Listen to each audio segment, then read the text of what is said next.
folks. Welcome to This Week in History with Mike and Will. I'm Mike. I'm Will. And it's This Week in History, where we pick a moment in history that happened and then during this week, and then Will has an hour to explain it to me. He goes off and he researches it, or he just knows it, I guess. Sometimes I just know it. We'll see.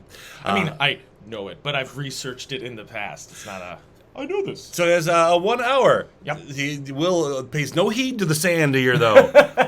Does not seem to care about the sand. It's more like a guideline. You'll see. Before we flip it over, though. Okay. I wanted to address something from last week because we talked about Cleopatra the 7th. Cleopatra. One of the things that again, I was trying to pay attention at the time, and I still ran over because there was a lot to talk about. Sure. But one of the main things that is kind of the legacy of Cleopatra is she gets treated like garbage a lot, especially in the early histories, because she lost in the end. And Octavian was a particularly vindictive person, like really bad. Yeah. When he became Caesar Augustus, one of the first things he did was he proclaimed his great uncle Julius Caesar a god. That was a big thing he pushed. So now he is the heir to a god. Hey. And then the term Augustus means like of God, godlike. So this guy had a big ego. And when he took power, you wrote really well about Augustus or you got disappeared. Yeah. Like he would kill anybody that irritated him, basically. Oh, yeah. So he was very good at his own propaganda and selling all of this stuff. So people were afraid to write positively about people he wrote about as an enemy or saw as an enemy. Cleopatra he even referred to as Mark Antony's Oriental Queen, even though she's Greek and she lives directly across the sea. But he painted her as this far foreign alien creature that is monstrous and evil, even though she was basically a Roman citizen. So that was just something I really wanted to talk about, to talk about the vilification of Cleopatra and why it's really unjust and difficult to trust all the sources, and you have to kind of suss out some things. Yes, keep that in mind at all times, that history is usually written by the winners. Yep. And they are not always the ones telling the truth. They're not always. Sometimes we can try to rely on history. That's why I pick different sources. You don't want just one source. We do our best. We do our best. Well, that was Cleopatra. That was Cleopatra. Now, this surely won't take more than an hour. Try not to. Will's going to talk about the fall of Rome, but specifically... Romulus Augustulus is deposed. Which would be the end of the fall of Rome? Yes, yeah. So we'll not get the whole into fall it. of Rome. Yeah, we got 1 hour. I'm starting the clock now. So this is 4 September 476 and beginning... Dun dun. All right. So to get into who this Romulus Augustulus is... Augustulus. And we'll explain why he's called Augustulus, Okay. not Augustus. And the whole arrogance of calling him Romulus, too. Mm-hmm. There's a whole thing. So Rome is massive at this point. It's like the highest point of Rome's power was under Emperor Trajan. Okay. And it covered from Scotland all the way down to North Africa. So that's like the north to south. And then from Scotland again, basically, as its furthest west. Yeah. Well, Wales, I guess, would be the furthest west it goes technically. So still part of Great Britain nowadays. Okay. All the way east to modern-day Iran. So that's how big Rome is. Yeah. It has two frontiers. They still have Roman ruins and stuff in everywhere. Everywhere, yeah. All across Europe. So, like, Hadrian's Wall is kind of where the border between England and Scotland is. Right. Because Emperor Hadrian was like, I can't conquer Scotland. It's just impossible. I'm building a wall.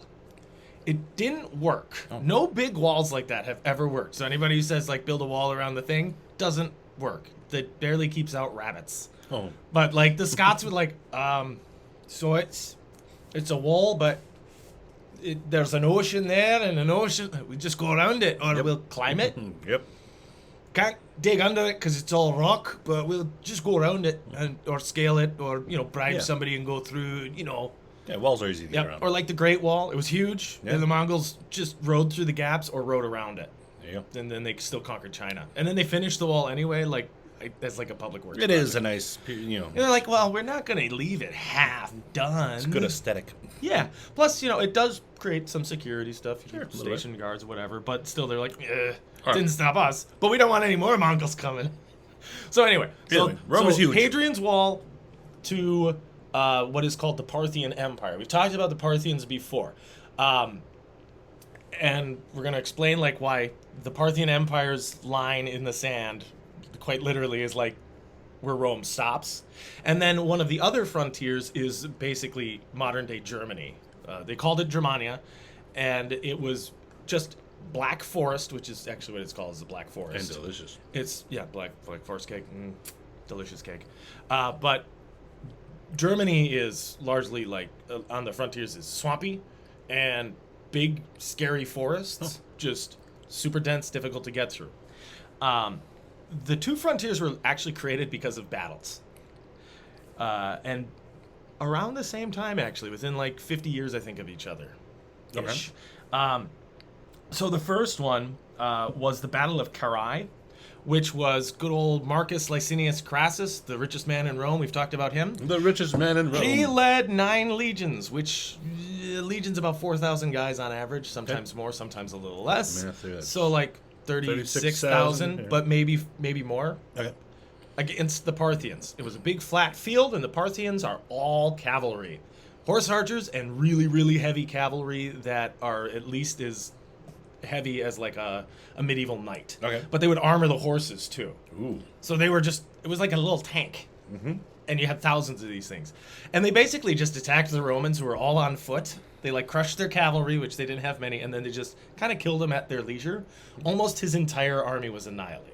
Oh, no. So that's like 40,000 dead guys, including Crassus. Crassus was killed too. Oh. There's like a legend that they made him drink gold. Oh. Because he was so rich. Yeah, that's a good one. There's a lot of legends about guys having, sure. to drink gold, but I thought that was a nice touch. Like, oh yes, the richest man in Rome. Here's some gold for you. Here's the gold, all the good at Don't invade Parthia. And also, it's an interesting thing to consider. Parthia is like this Eastern empire, so everybody always thinks it's a totally alien culture. Yeah. But they were actually like Greek, a lot of them. Like they had a lot of Greek culture. They looked a little different, but because it's desert, so they had like darker hued skin, but they were largely like, they took a Greek approach to things because Alexander got that far. And they're kind of like a heterogeneous society. Lots of different ideas mixed together to make kind of a super empire. Parthia. Kind of similar to like how you'd see like the modern United States as being like this melting pot. Oh. The Parthians were a cultural melting pot. And they used all these different ideas. And Rome really struggled against them because they couldn't just go, well, your ideology is this, and it's really specific. Yeah. It's like, well, they're a lot like us. Dang it. But we hate them somehow. But we hate them. Well, they just, anytime Rome wanted something, if they couldn't conquer it, we hate you. And the Parthians were really well situated because they're between like Rome in the west and China in the east, and the trade goes through there. Yeah. So they were like super rich. So but they're gone now. They're gone. They got taken over by the Sassanids, the sassiest empire, who were basically the same. They were big on cavalry. And then nowadays they're part of Iran, so that means like the Ottomans took them over eventually. Similar cultures in a lot of ways of the very mobile militaries. And when you have these big long fields, it's a long way to walk to try to conquer something. The Romans, by the time they got there, were tired. We're tired. So Carrhae was conquered today. Can we just stop? Is that an arrow? Is that an arrow? Well, we came all this way. We might as well do a little conquering. Well, we'll try, but we're really tired, and they keep shooting us. That's another arrow. They're all rested up. This is stupid. Yeah, because they're just on horseback. They can take their time. So, Parthia stops the Roman expansion in the east. Okay. Good job, Parthia. In basically the middle of Rome territory, though, in Europe, is the Germans. And the Germanian tribes are very different groups of people, and they tend to be, they're always described as giants in Roman writing. It's just a matter of like, first of all, if you want to say like, well, we couldn't beat these guys, you don't want to say because they were smaller than us and mean and vicious. So you make them all giants. Mm-hmm. But typically Teutonic people are more heavily muscled and taller than Southern Europeans. I think it's something to do probably with the climate and the diet. Okay. So it forces like a different type of breed of people. And Romans at the time were fairly short. The average Roman height was like 5'6". So these weren't giant people. But then a lot of the Germans were like around 6 foot. at least that's some of the stuff. Now, it probably wasn't that disparate of a size thing. Right. But enough to call them giants. But they call them Right. giants. I mean, even a 2-inch height difference. If that's all of them, you're Right. like, Well, they're I all feel bigger. really That's short. true. So their tallest guys are really big, and they stand out. And that's the guy you remember from the battle, right? Right. Is the big guy. Yeah, like, yeah. oh yeah, he was out there, and he was naked, and he fought, and he killed everybody. The Germans did have groups of people who would fight totally naked. Even in the cold? Yep. Eee. War paint and nothing else, and a smile. And I mean, you got some crazy psycho with war paint and a big axe charging at you. Yeah. He doesn't care about himself or his body. That broke a lot of people. It is going to make me question why I'm doing things. Yeah. Why are we Should we fight people who are willing to fight naked? why are we doing this? I want to go home. Also, it's cold and I'm Yeah. wet because this is a swamp. Nothing is familiar. This is all weird. Stupid. So under the reign of Augustus, whose great uncle was like best friends with Crassus, so just down the reign, Besties, just yep. down the line, Augustus sent in several legions under a general named Varus to take over the Teutoburg Forest, which actually happened next week in history, okay. and was a potential subject. But we're not doing Teutoburg Forest? Teutoburg Forest. So where the Tudors come from? No, Tours? it's Teutob, I think URG, but it might be ERG. Well, but it was. I it's stopped spelling the after the Teutons, first. the Okay. Teutons, the Teutonic. So Okay. Teutonic Knights. It's basically kind of a similar term for Germans. Sure. It's the Teutoburg Forest, but they were the Teuton people, and they were fierce folk. There were all these different Germanic tribes in the area, the Swabians, and the Romans went in and thought, yeah, we're going to win. Sure. We have We're a Romans. great record. We're going to forget about the Parthian thing. We're going to be fine. And they got annihilated. No. The standards were stolen, and like 5 guys made it up. So they stretched too thin, basically. Romans stretched too far. Well, they had this attitude of we can conquer anything. Yeah, well, they've been proven right up to that point. They were proven right. I mean, because these guys are coming off of like what Caesar could do. Yeah. You know, and Augustus like, well, I'm gonna do what great uncle / dad did, and I'm gonna conquer all the things that he couldn't conquer or Yeah. didn't conquer. So there. Turns out there's a reason. Yeah, don't send an army into a forest after irritating all of the people that live there. Because there might have been as many as like 100,000 people that just swarmed the Romans. They got ripped apart. Basically, they were marching in a column through the woods, and the army hit them from all sides I don't know. and It's just took them apart. like the Ewoks. Yeah. Pretty much. And they probably played drums on the skulls and helmets of their defeated enemies. They probably didn't care. But this is like years and years and years of a beef with Rome. And they're like, no, you're not coming in our land and taking our stuff. We already came in this land and took this from other people. So those are the frontiers. Right. Now, that battle took place in like the year 1. Okay. But who's counting? Right. By our reckoning. Right. But yeah, the Teutoburg Forests battle. I should have written down the date. Year 1. But it was very our- early on in the history of the empire. Our first thing on the list of things to do. So this is during the reign of the first emperor of Rome. Okay. Now we're going to fast forward to the 3rd century. Okay, because otherwise we'll be doing this all day because there's so much history here. Now Rome has had some great emperors. We've had Marcus Aurelius, Sure. but then immediately after Marcus Aurelius, we had Commodus, who was a psychopath who thought that he was Hercules and fought in the arena. He is shown in the film Gladiator. That doesn't do him justice. He would dress up as Hercules, so the Nemean lion pelt, and he'd carry a club, and he acted at least like he thought he was a Greek god. Who's going to tell him he's not? Right? So he would fight gladiators, and then eventually he was assassinated by a gladiator and maybe his lover. Now, do you think the fights Possibly were fair fights? Or were Probably they like, not. It's kind of a, if you win, you've killed the emperor of Rome.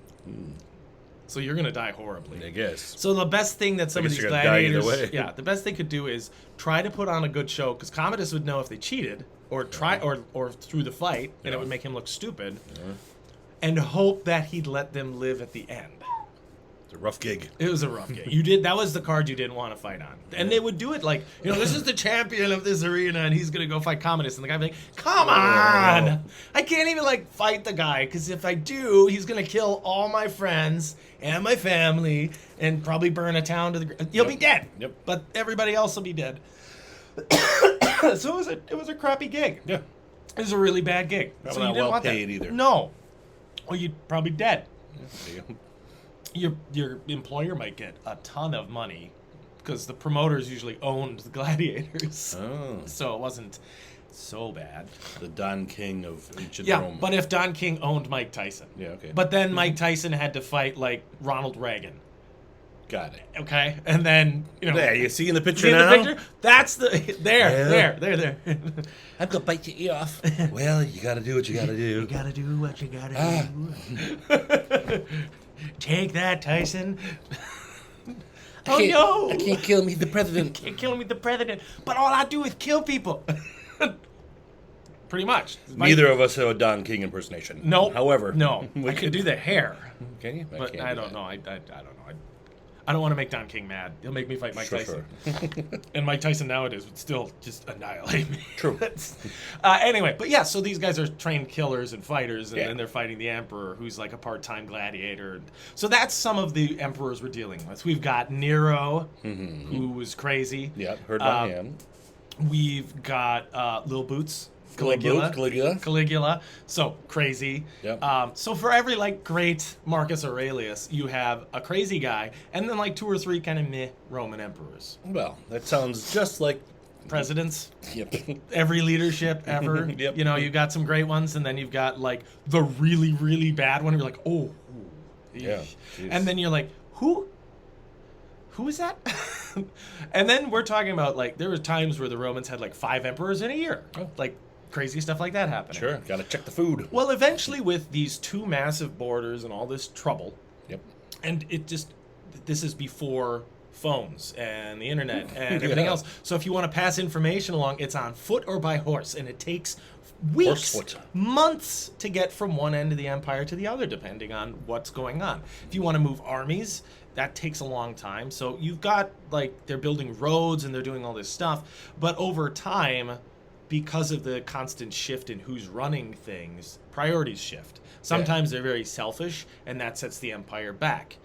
The Senate tends to be changing with the emperors a lot of the time. So there's not a consistent set of leadership. It's not like how in the United States, when a president's out, you still have senators that were there, and then the next time, or in Britain with the ministers and things like that, with a modern actual democracy where there's sets of laws that are supposed to at least stay the same. So we transition easier. Yes. This is new emperor. Could be totally different. It's New not public. it's not the Who with the meet the new boss, same as the old boss. It could be meet the new boss. What is happening? So you have around Rome, awesome. There's roads, there's millions of people, there's businesses, there's abject poverty, but there's also untold wealth. But Rome itself is not the jewel it used to be. It got too big. Yep. And the emperors were like, I don't want to live here anymore. Saying the Rome I used to know. No. So they start to live in Ravenna, which is across the river north of Rome. Ravenna? Ravenna. Like Raven with another N and then an A. Ravenna. And it's kind of like a fortress city, but it's smaller and it's more easily maintained as a result. So the concept of Rome as the shining city on a hill, they're like, yeah, it's great. I'm going to go over here now. Yeah, no one lives there, though. The Senate is still in Rome. No one lives in Rome. It's too crowded. Yeah, exactly. But it's like how, New York City is not the capital of New York. Albany is. Yeah. So you go away from where there's a gajillion people. I mean, that's not why they designed it that way. Example, but so in Rome, they're like, Rome is what everybody knows Rome for. It's the name of the place, but we don't run it from here. So the emperor largely lives in Ravenna, but they've also gone to other places like modern-day Milan. They pick different places sometimes. Sure. And it's just a matter of comfort, personal preference, and where they want to spend their time with their families or on their land. Rome itself, like you said, it's just huge. So sometimes it's hard to get around, and sometimes there could be a sense of, I can't see my empire beyond this. I can't see the forest for the trees, kind of a thing. It's just too big, and I can't see beyond it. I can't leave my city and go and do things. So I'll just leave Rome. Okay. Yeah. And also there's probably a sense of, well, this thing runs itself. Because it does. Okay. Rome gets like sacked and burned and besieged and has all kinds of chaos happen, which we're going to talk about.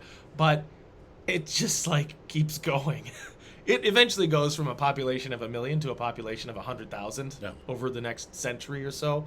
But it just keeps ticking. I mean, it's still there. It's still there, and it's still there today. Yeah, it's a huge city. Mm-hmm. And for the time, though, it's just colossal, and it's almost unmanageable for the emperor. So he stays away from it a lot of the time. So in the 3rd century, we run into what is just called the 3rd century crisis. Now, 3rd century is the 400 numbers? 200 numbers? 200 numbers.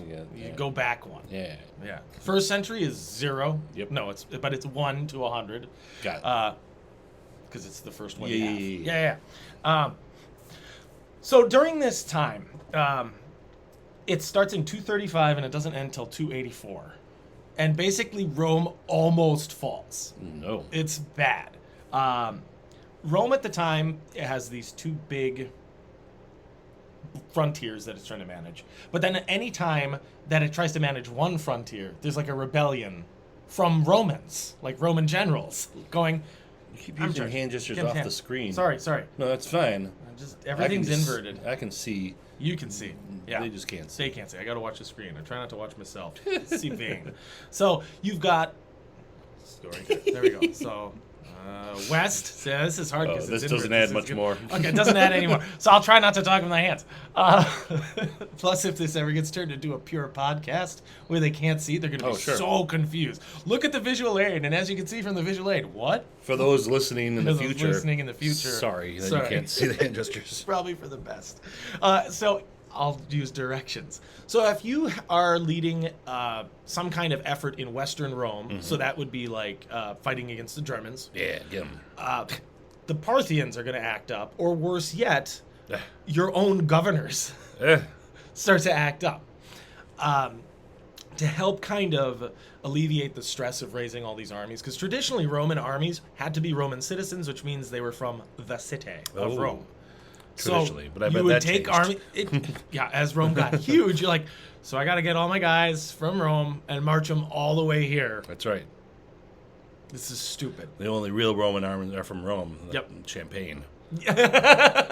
Exactly. Otherwise, they're just sparkling warriors. I love it. Yeah, they're not real Romans unless they come from the region of Rome. Otherwise, it's delicious. just sparkling soldiers. I like that. Roman-esque. It's like knockoff Romans. They're less good. So what they started to do in the further reaches of the empire, further away from Rome, is rather than go back to Rome to recruit, they recruited locals, which usually weren't Romans.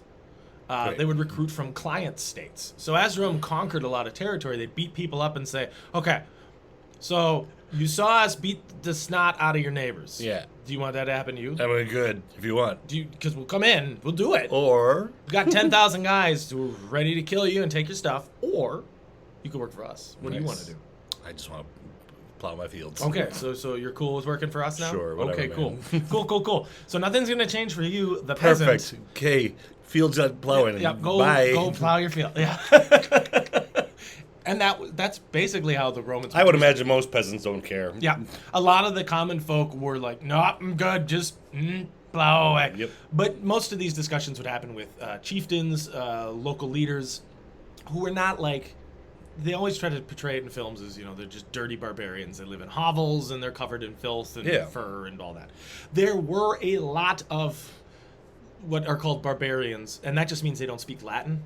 Okay. So anybody who's not Roman is a barbarian. Yeah. Let's just paint it that way, okay? That means you've got these completely creative, self-sufficient, long-time empires of educated and what we would consider civilized people that are called barbarians because they're not Roman, okay? So you have to color all of your views with that. There are a lot of people next to Rome who look and act just like the Romans, But not enough. That they're not speaking Latin. That was the original term.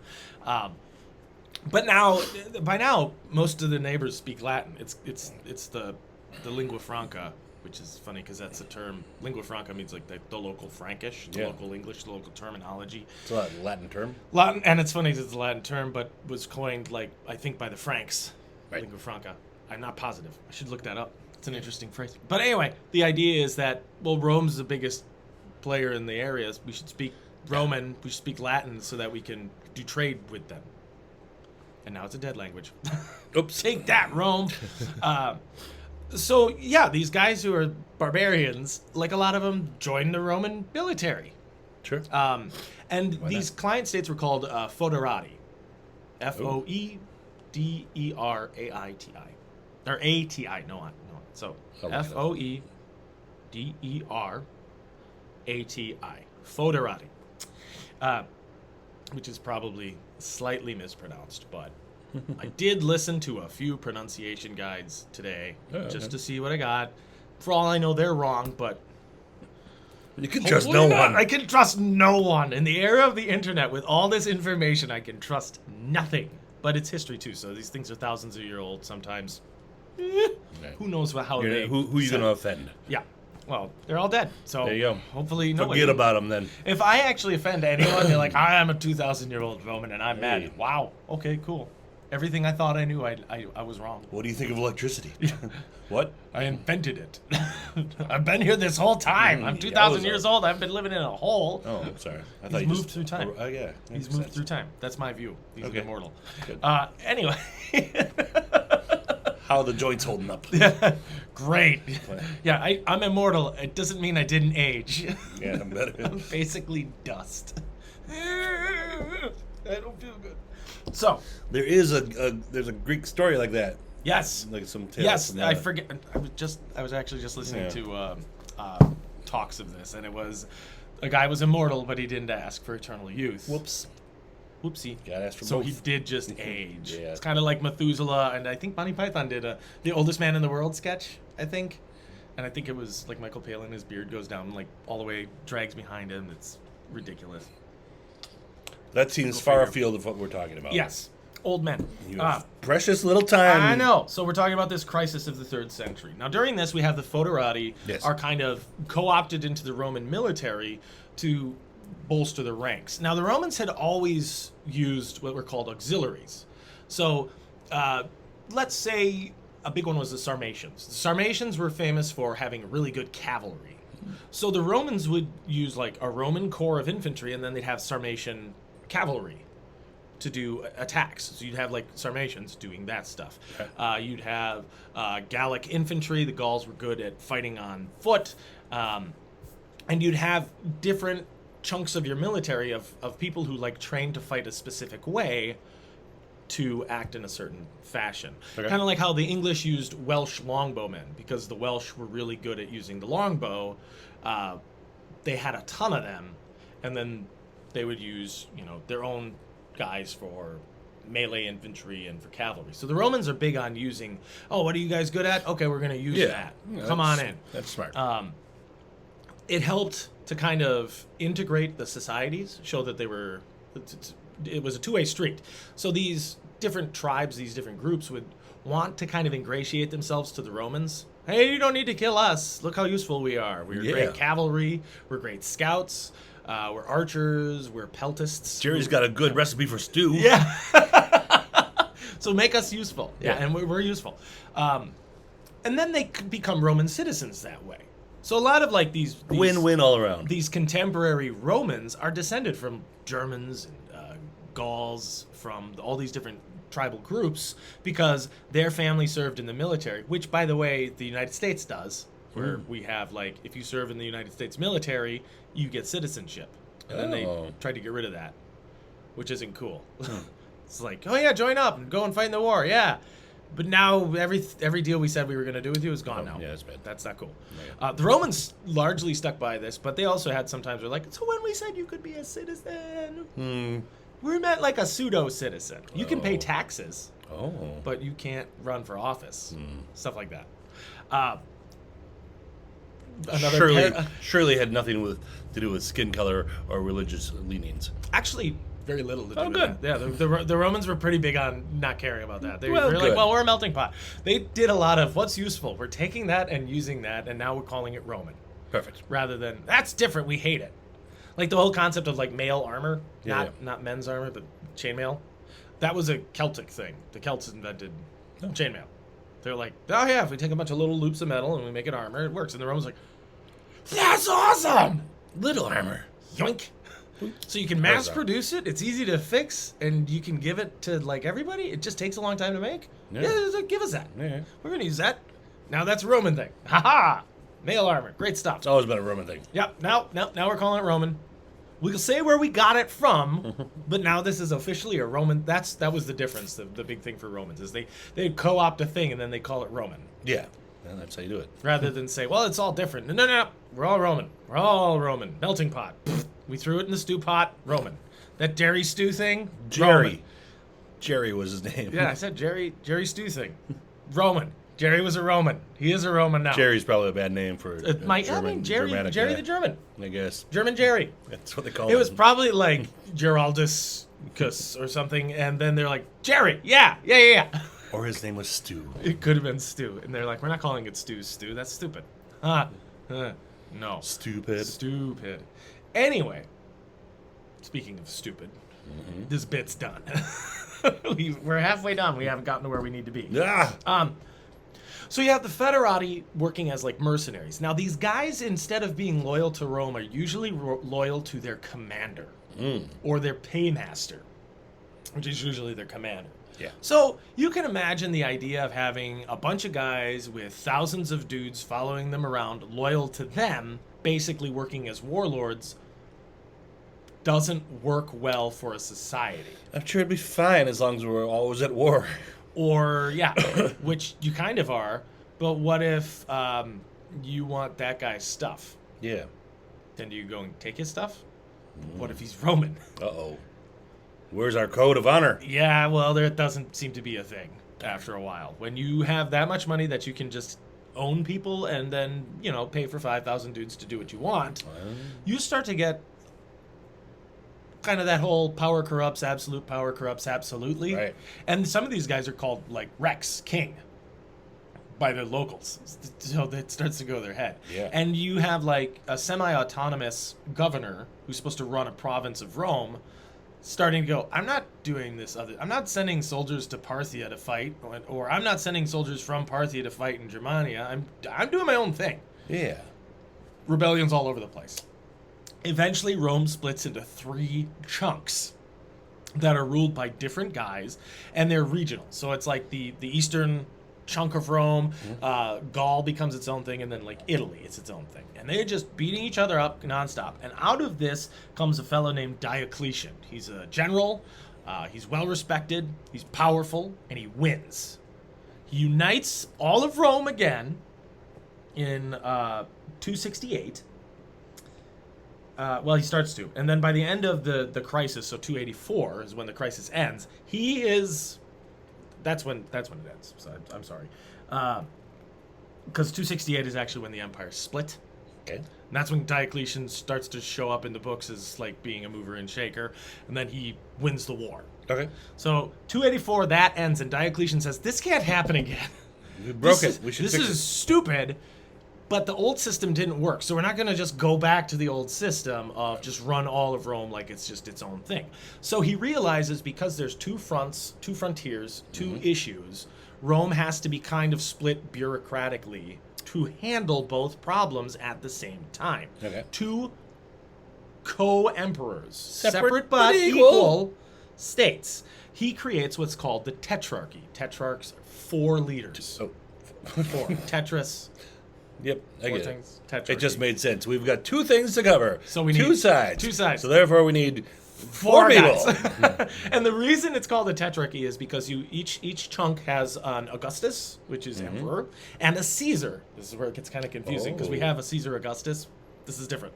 Augustus is emperor, and then Caesar is basically a prince, like the crown prince. He's the heir to his Augustus. Okay. So Diocletian sets up this concept of a tetrarchy, where one guy runs things out east, one guy runs things out west. They each have an heir. When that guy dies, his heir takes over. When that guy dies, his heir takes over. And it's supposed to move kind of like a ladder. Great. Separate but equal. Everything's fine. We're good. Except everything's not fine. Because while Diocletian does a fantastic job of putting everything back together, the second the great man dies, it all falls apart. He was the only holding it together? He was the glue. He was the glue. It was actually a really good concept that works really well on paper, but it wasn't handled well by the guys who followed him. Yeah. So there wind up being more people that want to take over Rome. Oh, We and- let you have 4. yeah, it was not great. I should say, I want to get the numbers right. During the height of the crisis, there were 26 claimants to the throne of Rome. 26 different people said we're in charge. That's too many. That's 25 too many. There Yeah. should be one who has a legitimate claim. Yeah. So this is, like, we thought the 100 Years' War was bad, where there were, like, 2 people vying over the control of the throne because of different things. No, 26. Nobody does it bigger than the Romans. can't even keep Texas track of the thinks it's the names. biggest, but the Romans, yeah. And I didn't bother. It's No, just too big. yeah. The crisis of the 3rd century is its own episode. We'll do that some other time because it's fascinating, but insane, just absolutely nuts. So after Diocletian, there's more chaos. There's another civil war, and out of this comes Constantine the First. Yay! Constantine says the tetrarchy idea is fine. I like the on idea. paper, Yep. but the execution isn't well done. No. So here's what we're going to do. We're going to have like a bureaucracy set up to help run things separately. But one emperor, 1. just one. And I'm it, and I don't like Rome. Okay. So I'm going out east. He goes to Byzantium, and he refers to it as Nova Roma, New Rome, Yeah. and he makes it Constantinople, Ah. which eventually becomes Istanbul. And Istanbul was Constantinople. cetera, et was cetera. Byzantium, was probably something else before Ooh. that. That doesn't work as well in the song. No, so that's why they Byzantium, Byzantium. Business. Doesn't rhyme with anything. Constantinople. What does that Not rhyme? much better. Nothing. Nothing. What does Istanbul rhyme with? Nothing. Maybe just don't rhyme them. Constantinople. No, Istanbul. Nothing. Nothing. It doesn't work. So Constantine takes over, and he continues to have the empire kind of split in two, but only bureaucratically. The empire works well-ish, as well as it has, for quite some time. Good, because we're about 1,200 years away from the event. Yeah, so- it feels like it. Until the time of Honorius, who, from what I was reading, is the last guy who ever ruled both East and West as a singular emperor. And he is considered an abject failure of an emperor. He did a really bad job. Now, he ran like East Rome and then West Rome, and then both of them, Yeah. but only for a little bit. During that time, Rome was sacked. For the first time in 800 years. The city was captured, robbed, and burned. Who's running North Rome? Nobody. Oops. Nobody. A little oversight there. So we're going to fast forward past the time of Diocletian, Constantine setting up all of this stuff, and this is the time of Honorius. This is in 408, so we've jumped quite a chunk.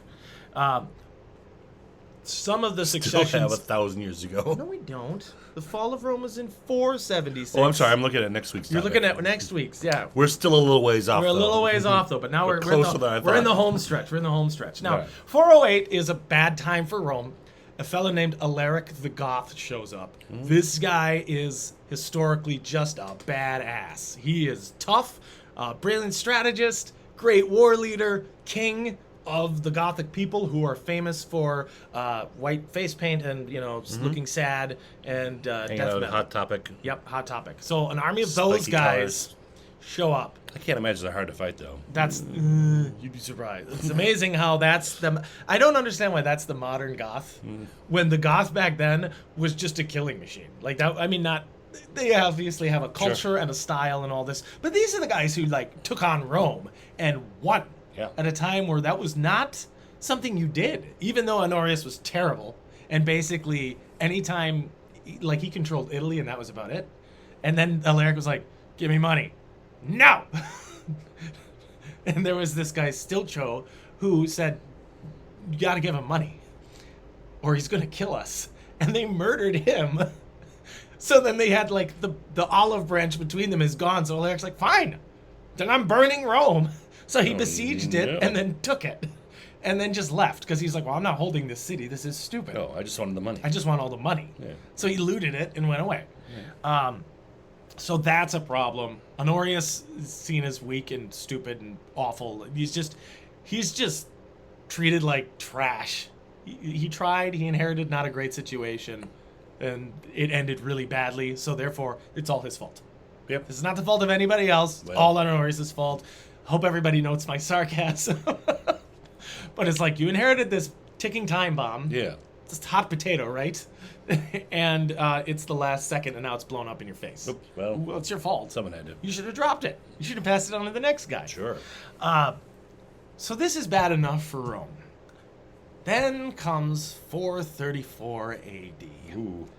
And out of the east comes what is called the Scourge of God.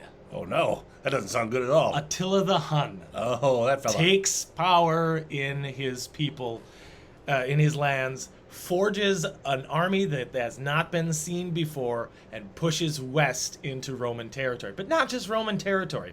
Attila is so scary that when he hits Germania, the Germans leave Germania and flee into Rome. This mass exodus into Roman territory makes the local Romans go, "Crap, they're invading."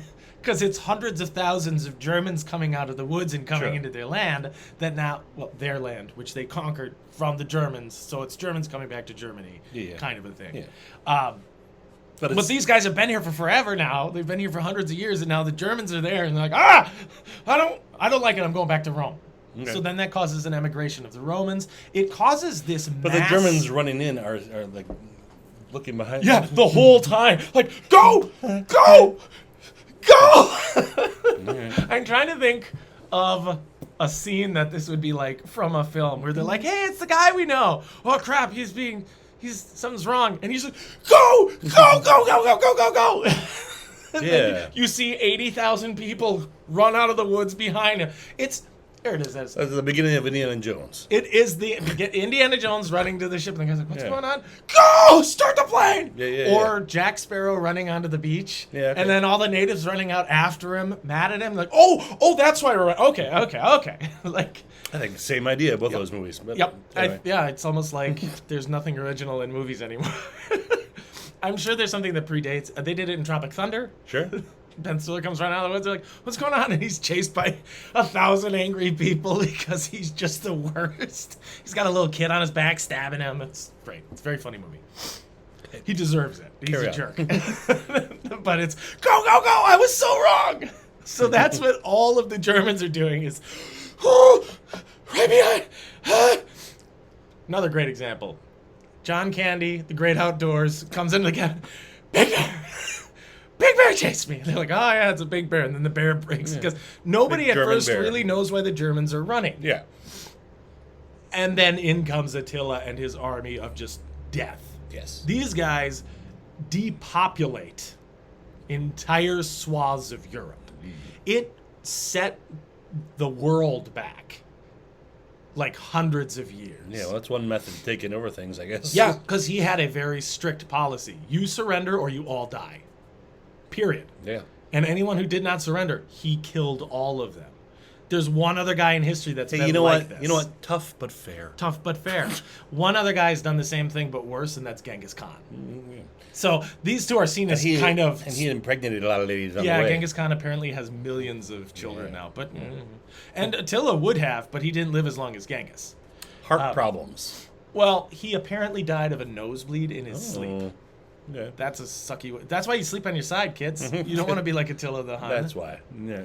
He probably was poisoned or stabbed by somebody. Yeah. But this guy is when you're called the Scourge of God. Yeah. There's a double meaning. Like, there are people that thought God was angry at the world, so he unleashed Attila. There are also people that thought, well, he was a hardcore like atheist at best, maybe a pagan, but he did not have any respect for anybody's gods. He did not care. Yeah. He destroyed everything.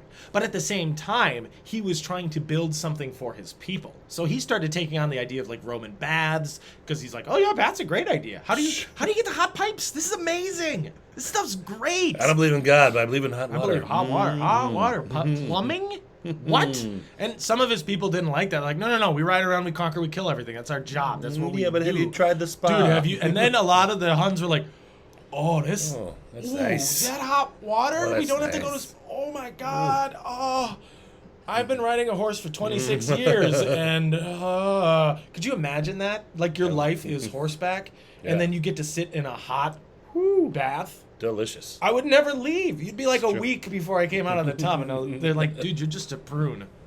I don't ever want to go back on a horse. Bring me my horse. The horse can come Stick in it here. in the water. And then they just ride around in the bath on the horse. And the horse is like, Yeah, this is good. oh, yeah, I get this, Attila. I get this. So this is horrible, right? Yeah, this is bad all around for Now, during this time, Rome. it was very common for Romans who were like being kind of conquered to go, okay, we totally surrender. Yep. And can we serve in your government? Maybe help. Yes. Yeah. We have all the keys to the buildings. So an aristocratic Roman family who has, like, the father of the household is Germanic in descent. So he's used to the whole, like, oh, yeah, when somebody conquers you, you buy in. Yeah. And this guy's... Nobody's seen anything like Attila at this point. He kills everything. He destroys every society that tries to... The Germans are scared of him. The Germans aren't scared of anybody at this point. And then they're like, no, and we're not even going to fight him. A fellow named Orestes, Orestes, Orestes. He is basically sent over like a young page or squire to serve under Attila and learn from him, work for him, show, hey, not all Romans are bad, that kind of a thing. Yeah. Don't kill my family is the general vibe.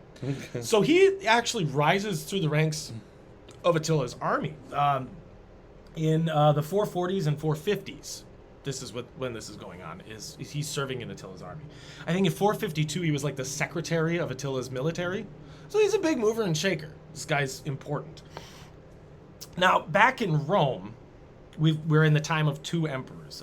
In the east they have Emperor Leo in 457. He's the power. His son ruled for like a day. Well, not his son, but his successor. Yeah. In 474, he took over and died. He was age 7. Oh, and then his dad, Zeno, took over. Yeah, the paperwork has got to be so crazy. much. And yeah, it's weird. In Western Rome, we have had a problem. There has been chaos, and the Roman emperor has died without really having an heir. So this guy, Glycerius, takes over, but without the blessing of Eastern Rome. At the time, the East is the power. So if you don't have the blessing of the established emperor, which is Leo in this case, the first, then you don't tell anybody what to do. Right. You don't get to be the king. You're not in charge. This is a nominal title that you've just given yourself. But the Senate was like, yeah, Glycerius, somebody's got to be in charge. We've had 4 months without a king. Somebody's in charge. Just someone there in charge. Just say you're in charge. It's fine. In comes Julius Nepos. Hey. Now, Julius Nepos was an administrator and a general, because he usually did both. And he was friends with Emperor Leo. And Leo says, dude, I need you to go to Rome. And I need you to sort this out. Because this is nonsense. Okay, the last guy is dead. I think he got killed by the guy before him, or the guy after him, and the guy before it. The same. This is just not good.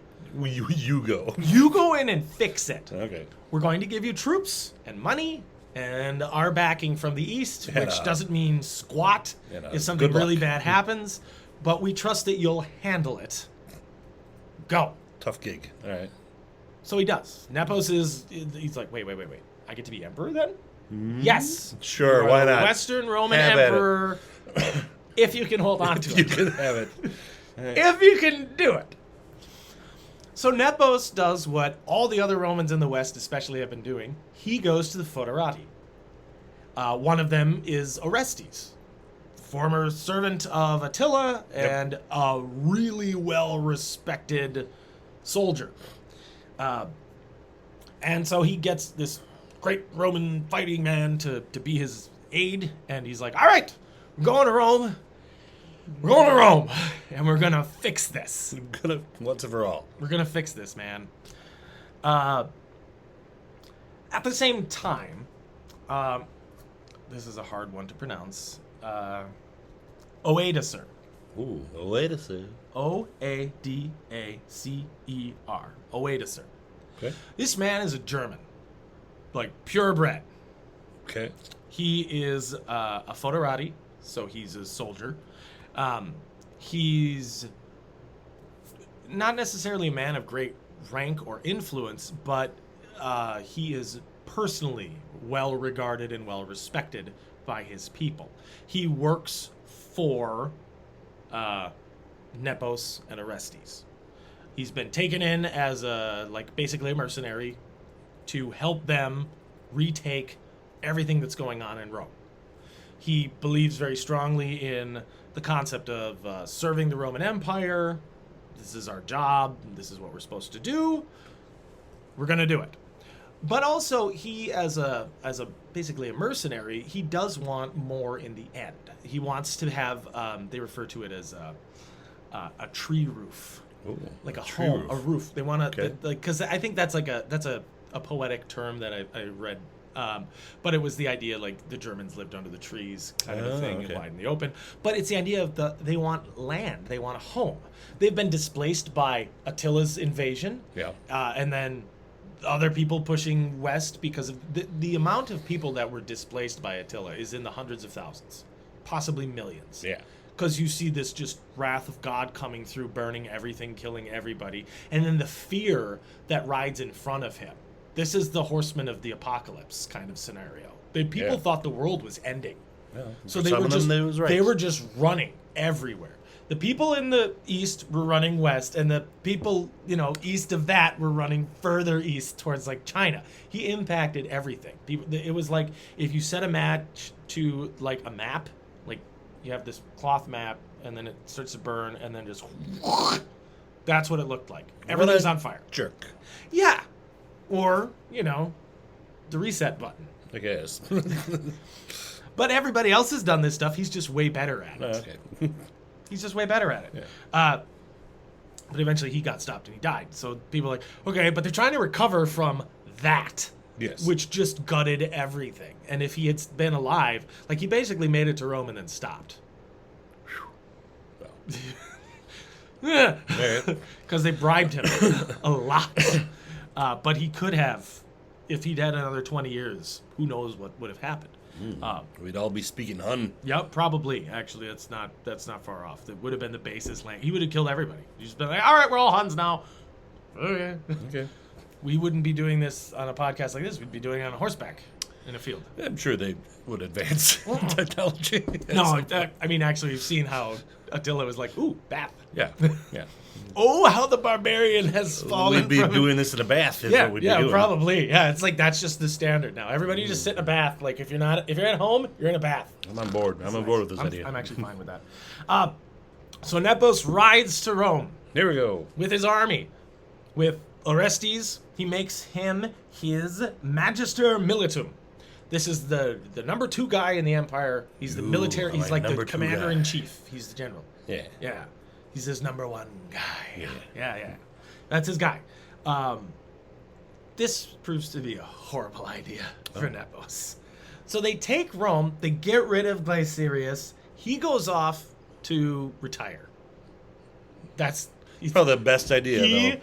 He's one of those guys that wins. Yeah. We talked about Lepidus getting to get go out, and retire. Get out when the getting good. In Rome, if stuff goes bad and they offer you a chance to retire, do it. Do And it. then That's don't even have the idea of political aspirations ever again. Yeah. And you get to live an amazing life of luxury until you die. Somewhere on the Mediterranean, eat some fish, Olives, whatever. Yeah. I think Play the lute. one of these guys has a vegetable garden. Okay. That's what he did. Perfect. Fantabulous.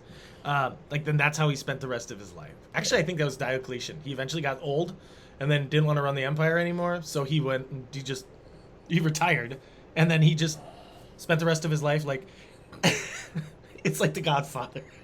Oh, yeah. Heart attack. Stick an orange in his mouth and die. Never stick an orange in your mouth if you're an octogenarian. You're going to die. Fact. I think it's a fact. So, when Nepos takes over Rome, he's like, I'm the king! Ha-ha! And that was in 474. In June. August 475. In comes Orestes and kicks him out. He says, you can leave now or in one piece, or I can send you out in several pieces. Yeah, all right. He's like, but I thought we were friends. Yeah, you thought wrong. The plan has been changed. Yes.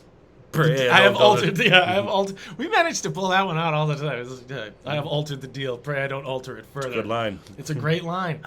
And so, yeah, Nepos like, but and he leaves. He goes to Dalmatia. Dalmatia? Dalmatia. That's where he's from. Okay. That's where the dog is from. Mm-hmm. And he stays there until 480. And we'll get back to that. Oh, okay. We got this is That's after the event. home run. We're in the home run. It's after the event.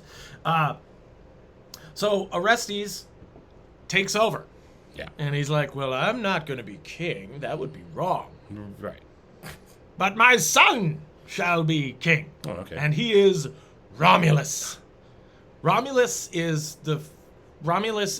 Remus were the co-kings of Rome. They were the first kings, the legendary founding kings. Yeah. So this suckled under a wolf. This douche is like, yeah, my kid's Romulus reincarnated. He's basically the king. Hey man, if you're gonna try to reunite Rome, nothing. You got to go back to the origins. Now, bear in mind, this guy is a backstabbing traitor. He has no claim to the throne. Sure. He has no support from the Eastern Emperor. And you gotta look where he is, ma. Now, there's a problem going on in the East as well at the same time. There was a mini rebellion that destabilized things. After Leo, and then Leo II, Zeno comes to power. But he is almost killed when there's a rebellion. That weakens Nepos' position because now the Eastern Romans aren't in power, so they don't support him. And that's when Orestes steps in and goes, well, since the Eastern Roman Empire is not really a thing anymore, I'm taking over. Also of really big importance right now is the concept of Eastern Roman Empire and Western Roman Empire. Yeah. That's a modern thing. They did not refer to it that way. It's just Rome. Yeah. They might have referred to it as regional stuff, like the emperor in Rome and the emperor in Constantinople, but it was all Rome. Okay. This concept of East-West is not really a thing. It wasn't like they hated each other, but there were some rivalries between the leadership, but then kind of everything in between is just Rome. So that's important to note. Okay. The concept of East-West. Yeah. That's a new thing. That's a new thing. That's a relatively mostly for college basketball. Right. Or, the rivalries in the 90s. Sure, the rap battles. The rap battles and such. Yeah, so East-West, that's legit. This is not what the Romans called it. Okay, so Romulus is Tupac. But Romulus is Tupac if Tupac was 13, because Romulus is a child. Okay. This Romulus. He's called Augustulus because Augustulus means little emperor. Oh, that's nice. Yes, Augustus, and then you add the ulus on, like Caligula. Yeah. The Eulus, that means like little. Like uvula. Yeah. A small uve. Yeah. Yes, yes, it's a small uve. I don't know what the uve is, but this is the little one. Latin's a dead language. It is. So Augustulus, this is not what you would call him. Yes. Unless you wanted to get stabbed. Okay. Well, but he's a child. He's 12, maybe 15. Okay. It's not clear because he wasn't in charge for very long. Oh boy. Because back in the East, Zeno wins his problem here. Okay. And he puts his son on the throne, and then his son unfortunately died, and that was a whole tragic thing. But now Zeno's back in power in 476, and he rules until 491. So he's in it through the rest of this. Great. He's the boss. Zeno. He's a respected Roman emperor. Mm-hmm. He's a legitimate. This is a huge thing. His legitimacy. He's the legitimate heir to Leo.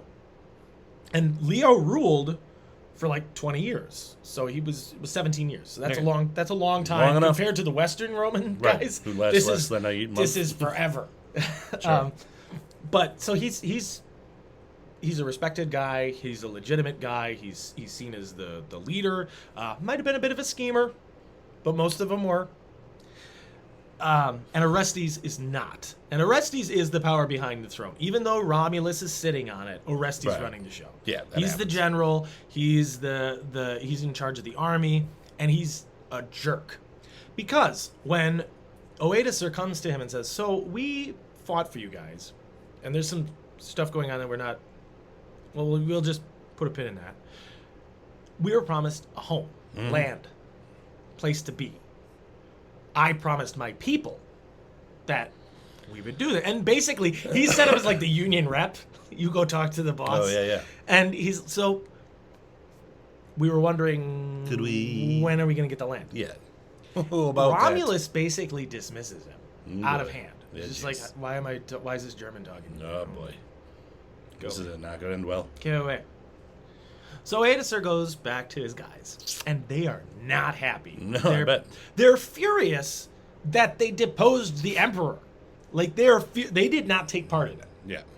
But, I mean, Orestes, like, they were like, wait, what? We just retook Rome, got rid of the pretender, and now you got rid of the guy who has the clear backing of the actual emperor out east, and you just don't care. This is crap. We don't like this situation. What? They're furious. Yeah. They're also mad because now they're tied to treason. Jeez. And they're not even getting anything out of it. Like, they're not, like, at least, like, if they were offered something, this could have been stopped. If they had said, yeah, we'll give you all the land that we promised you, and then actually given it to them. Because throughout history of Rome, you don't screw with the veterans. Ever. If the Roman army and yet they keep doing it, though. And they do. And every time they do, bad things happen. Because this is a very armed, well-trained, and predisposed to violence group of people. Yeah. And these guys are Germanian. They're all giants. They're big. They're big warrior people. They were literally hired because they're good at killing things. Yeah. So they go to Oedesir, and Oedesir says, "All right, fine, I'll sort it out." And they not only ask him to represent them again, they name him Rex. Oh. They call him their king. Hey, Rex.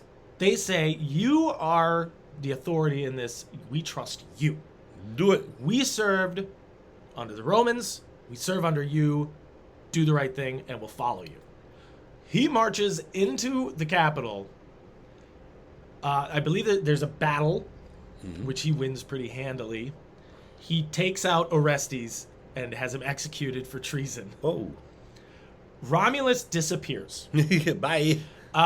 There are all kinds of myths and legends and theories about where Romulus goes. For the most part, it's thought that he just retires into obscurity.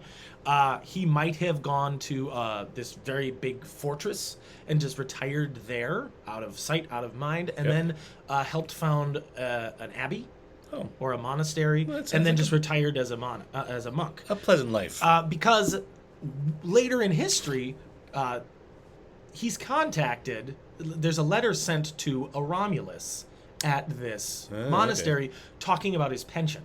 Oh. So he's like given a chance to we get it, you're a kid. We're not in the business of just murdering children, okay? We're soldiers. I mean, we'll do it if we'll we do have it. to. But we know your dad ran this whole thing. Your dad is the problem. We're getting rid of him. Okay. You can go. We'll send you to this place. You're fine. Yep. Yeah, that's kind of a political prisoner thing, but you're going to live in absolute comfort, no stress, and nobody's going to come after you. Should be fine. He is named King of Italy, Oedesir. Oh. But he immediately swears loyalty to Zeno, to Zeno in the east, and also to Nepos, who's still in Dalmatia. Yeah. Unfortunately, Nepos is assassinated in 480 as he's planning on reconquering Italy. He's like, I'm gonna go in and take Italy. Someone didn't think that was a good idea. His generals thought it was a terrible idea. Specifically, Ovida. Now, there was Ovida and Viator. Ovida, after killing him, claims Dalmatia as the king. I'm in charge now. Yeah. This does not go well with Oedesir, who actually, at least publicly, portrays himself to be like a loyal Roman. Yeah. He marches into Dalmatia, conquers it, and murders... Well, I don't think it's called murder if you do it as a war thing. You're right. But he kills the guys who murdered Nepos. He's like, you assassinated an emperor of Rome. This is the punishment for your crime. Yeah, boy. He reclaims Dalmatia as part of the Roman Empire, but under his kingship, and then immediately swears total fealty to Zeno out in the east. Now, he's the king now of Rome. It's its own separate little thing, but now it's a client state of this greater empire. Okay. This is seen as the last Western Roman Empire or emperor was Romulus, and even he's considered questionable as being the emperor. Right. He So was there, sometimes Nepos is considered the last because he's the last legitimate one. Well, okay. But on the 4th of September is when Oedesir takes the throne away from these people and then just makes himself the king. But from then on, he's seen as like a client state. He rules until like 491, dies, and then we start seeing like Theodoric the Great shows up, and his reign is pretty impressive. You don't get called the Great if you're not really good at something. So that's a totally different thing. But that was just a series of bad management choices. Yeah. And constant betrayal and just a constant weakening. And then out east, they're living in all these rich cities. They're centers of trade and education still. They have more of a nuanced approach to these things. And they just see the West as kind of decadent. It's being depopulated. People are moving away. People are dying from disease. It doesn't have the trade, so people are moving east. So Rome loses all of its power. And now the city of Rome is much more of a symbol than anything else. There are efforts later on. We've talked about like Belisarius is sent to retake it, which he does, but they don't really care because that's not where everybody lives anymore. What's really important to note is Oedesir was backed by the Senate. Like the Roman Senate said, yeah, go kill Orestes, Right. get rid of his stupid kid, you're in charge, we're fine with this. The city of Rome was like, do it. We like you. They chose the German over the Roman because he was more loyal to the concept of Rome. And he was apparently a pretty darn good king. He was not a tyrant that went around murdering people. He avenged the death of Nepos, which was a huge thing for Romans. And then he tried to establish like solid diplomacy, lines of succession. He fought off some invasions. He helped retake lost territory. He did a pretty darn good job as king of Italy. And then from then forward, Italy has its several smaller states. Yes. And it starts to fragment and become chunks. But they're no longer the empire They're no longer the empire. They're part of the empire nominally, but that starts to shift. We see like the Visigoths show up under Theodoric, and he makes a true kingdom. That's not even... And the thing is, the Eastern Romans, which are now just the only Romans, don't really care. They're like, that's like cutting off like a rotting arm. Yeah. Like you've got it, but you weren't really well off with it. So we're fine with that. Yeah. So it's kind of like Rome itself kind of ends in a whimper. That's how they say. That's how they say things end. Yep. I mean, at least it didn't end with applause. Well, there we go. Yeah, that's the final nail in the coffin for Rome. End of the Roman Empire. That's it. Well, thanks, Will. That was nice. That actually wasn't so bad. I enjoyed learning about the East and West Coast rivalry.